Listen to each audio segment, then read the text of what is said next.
Muito bem, amados, estamos caminhando, chegando agora ao nosso 43º encontro, tratando do livro de Apocalipse. Chegamos então ao 16º capítulo desse livro. E agora os flagelos, as taças da ira de Deus vão chegar, vão ser derramadas.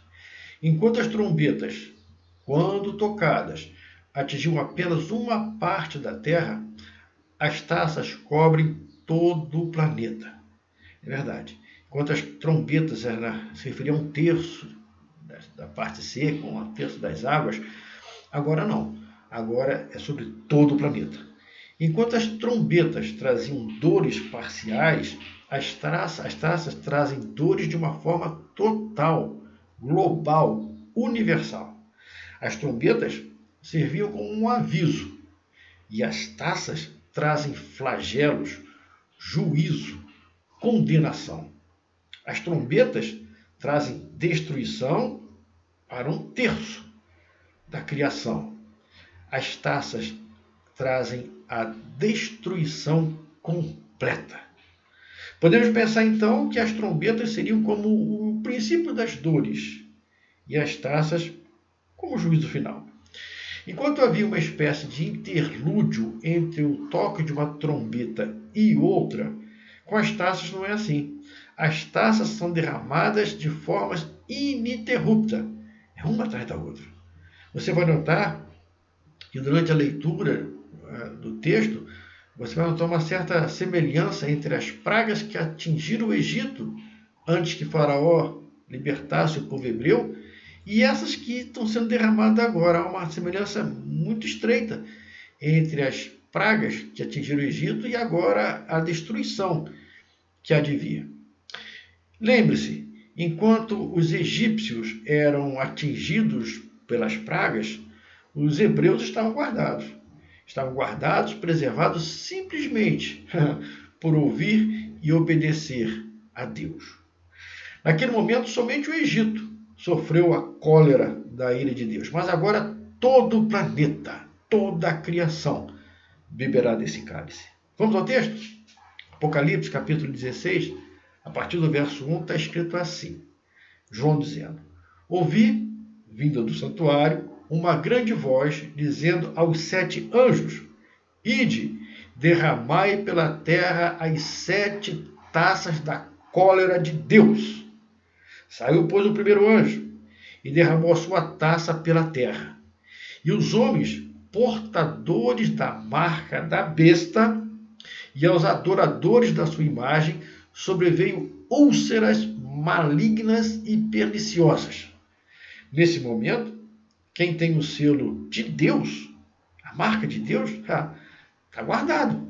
Mas aquele que tem a marca da besta, esse aqui vai ser atingido. Aqui está marcado que somente aqueles que não aceitaram a Deus vão receber dessa cólera, vão receber dessa ira. Porque aqui nesse momento já está tudo definido. Quem é de Cristo, aceitou a Cristo como seu Salvador, está selado pelo Espírito Santo, vai se encontrar com Cristo. Mas quem não, quem recusou, agora vai ter que beber desse cálice. E não há mais espaço para neutralidade. Aqueles que não aceitaram a mensagem do Evangelho agora vão sofrer as consequências. Não tem mais tempo. Não tem como voltar atrás. João continua falando. Aos homens portadores da marca da besta e aos adoradores da sua imagem sobreveio úlceras malignas e perniciosas. Tormento, úlceras malignas e perniciosas, tormento sem medida. E ele escreve mais.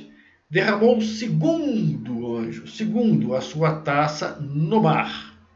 E este tornou-se em sangue, sangue como de morto. E morreu todo o ser vivente que havia no mar.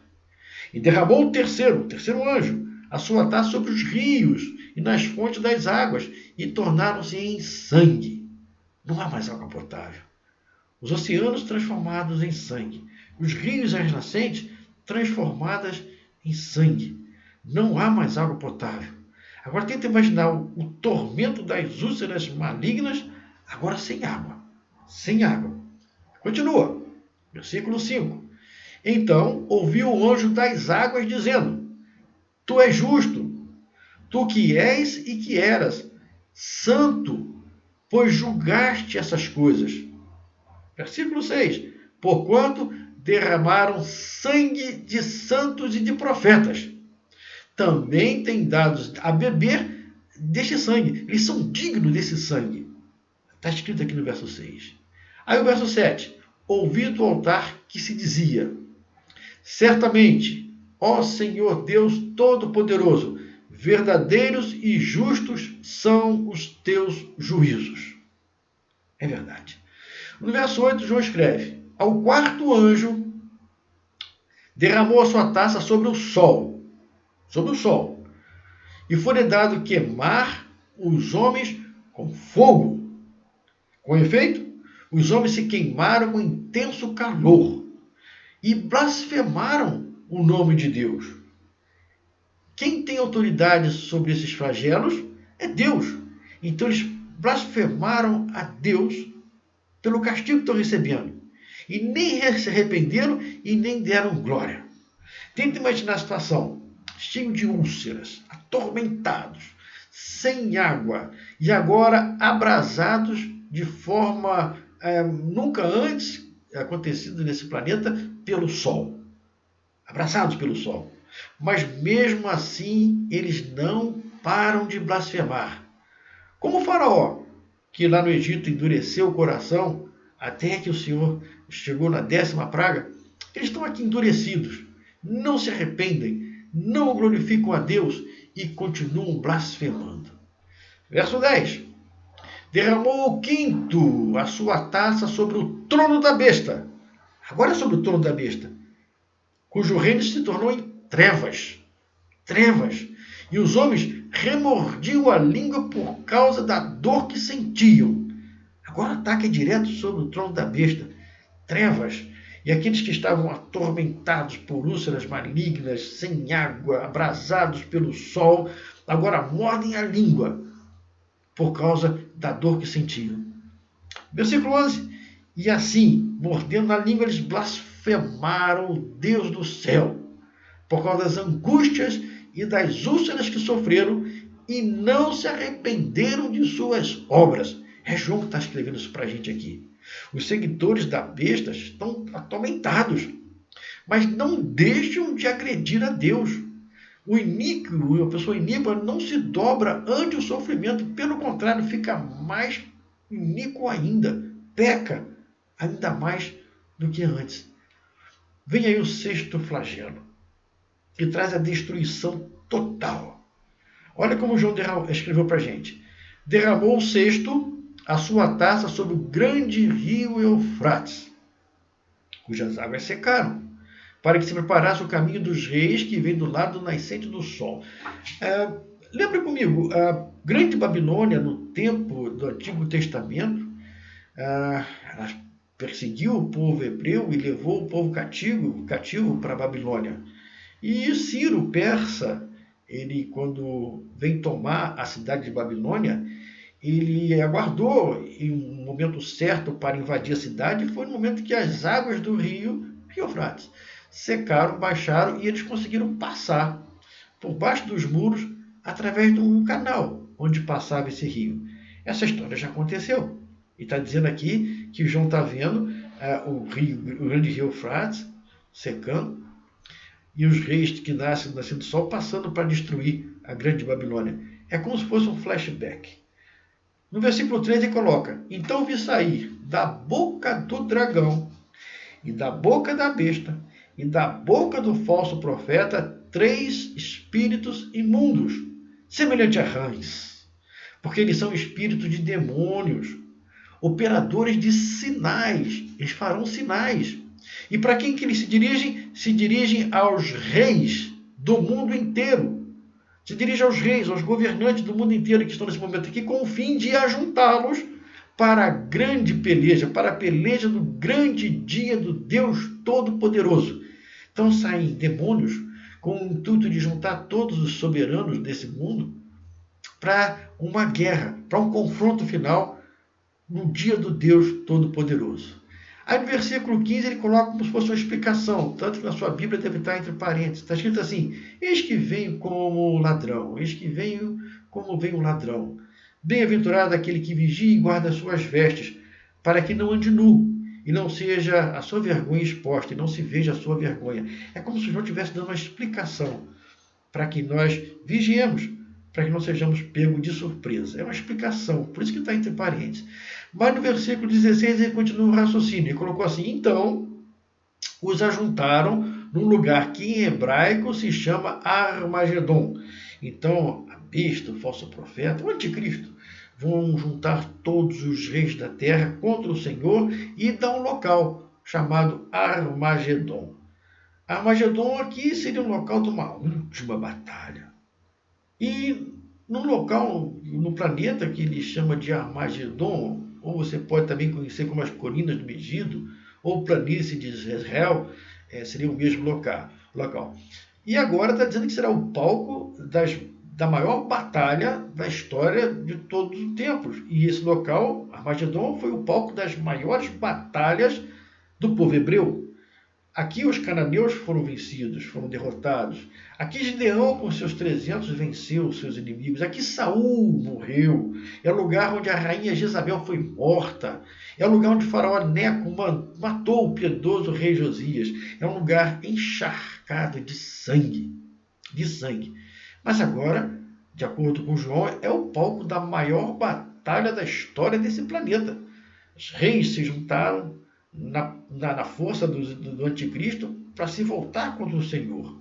Então vem o sétimo flagelo. O sétimo flagelo é a destruição total. Olha como está escrito, verso 17. E derramou o sétimo anjo a sua taça pelo ar. Saiu grande voz do santuário do lado do trono, dizendo: feito está. 18. Sobrevieram relâmpagos, vozes e trovões, e ocorreu um grande terremoto. E olha a descrição de João: como nunca houve igual desde que há gente sobre a terra. Tal foi o terremoto, grande e forte, um terremoto inigualável, como nunca houve igual desde que o homem foi criado. É um terremoto sem igual. E ele coloca: e a grande cidade se dividiu em 3 partes, e caíram as cidades das nações. E lembrou-se Deus da grande Babilônia, para dar-lhe o cálice do vinho do furor da sua ira. E todas as ilhas fugiram, e os montes não foram achados. Consequência do terremoto ímpar. Também desabou do céu sobre os homens grande saraiva, com pedras que pesavam cerca de 1 talento. E por causa do flagelo das chuvas de pedra, os homens blasfemaram de Deus, porquanto o seu flagelo era sobremodo grande. Está dizendo aqui que no final viu uma saraiva com pedras de gelo pesando 1 talento, aproximadamente 50 quilos. Você, como eu, já deve ter visto algumas chuvas de pedra de gelo, algumas pequenininhos, granizos pequenininhos que só fazem barulho, mas também tem aqueles que vêm do tamanho de um ovo, uma bola de ping-pong, e quando atingem, fazem estragos. Telhas, carros, vegetação sofrem com uma pedra de gelo do tamanho do ovo. Agora tenta imaginar uma pedra de gelo do tamanho de um saco de cimento, 50 quilos mais ou menos. O estrago vai ser absurdo. Vai ser absurdo. Interessante. Agora veja o que está revelado no livro de Jó. No livro de Jó, o primeiro livro da Bíblia a ser escrito. No livro de Jó, olha o que está escrito no livro de Jó, no capítulo 38, 23. Deus falando para Jó: acaso entraste nos depósitos da neve e viste os tesouros da saraiva, que eu retenho até o tempo da angústia, até o dia da peleja e da grande guerra? O Senhor falando para Jó: ô Jó, você entrou aqui no tesouro das saraivas que eu tenho guardado para o tempo da angústia, para o dia da peleja, para o dia da grande guerra. Está escrito no livro de Jó essa revelação. Então essa chuva de saraiva que há de vir já está predita aqui e avisada no livro de Jó para a gente. Mas eu quero encerrar esse momento de estudo lendo com vocês o livro de Provérbios. A partir do capítulo 1, verso 23, Olha o que está escrito no livro de Provérbios e associe o que está escrito no livro de Provérbios com o que nós acabamos de ler agora com relação às taças de Deus. Está escrito assim: atentai para a minha repreensão. Eis que derramarei copiosamente para vós outros o meu espírito, e vos farei saber as minhas palavras. Opa, o Espírito Santo está conosco. A palavra de Deus está nas nossas mãos. Então, atente para a repreensão do Senhor, porque Ele colocou à nossa disposição o seu Espírito e a sua palavra. Mas olha aquilo que fala mais. Mas porque clamei, e vós recusaste. Porque estendi a mão, e não houve quem atendesse. Antes rejeitaste todo o meu conselho, e não quisestes a minha repreensão. Também eu me rirei na vossa desventura. E em vindo o vosso terror, eu zombarei. Em vindo o vosso terror como a tempestade. Em vindo a vossa perdição como redemoinho. E quando chegar o aperto e a angústia, então me invocarão, e eu não responderei. Procurar-me-ão, porém não hão de me achar. Porquanto aborreceram o meu conhecimento e não preferiram o temor, não preferiram o temor ao Senhor. Não quiseram o meu conselho, desprezaram toda a minha repreensão. Porquanto comerão do fruto do seu procedimento, e dos seus próprios conselhos se fartarão. Os nécios são mortos por seu desvio, e os loucos, a sua impressão de bem-estar, os leva à perdição. E ele termina assim: mas o que der ouvidos a Deus, a sua palavra, habitará seguro, tranquilo e sem temor do mal. Na hora dessas taças da ira de Deus, quando chegar esse momento, você como eu, você quer estar abrigado, seguro? Você quer estar tranquilo e sem temor do mal? Então, escute o que o Senhor diz para nós hoje, através da sua palavra, da Bíblia, e através do Espírito Santo, que ainda está conosco. Escute e obedeça. Que quando você escuta e obedece, você guarda, você fica seguro, tranquilo e sem temor do mal. A opção é toda sua. Fique com Deus. Até o próximo estudo, se Deus assim nos permitir.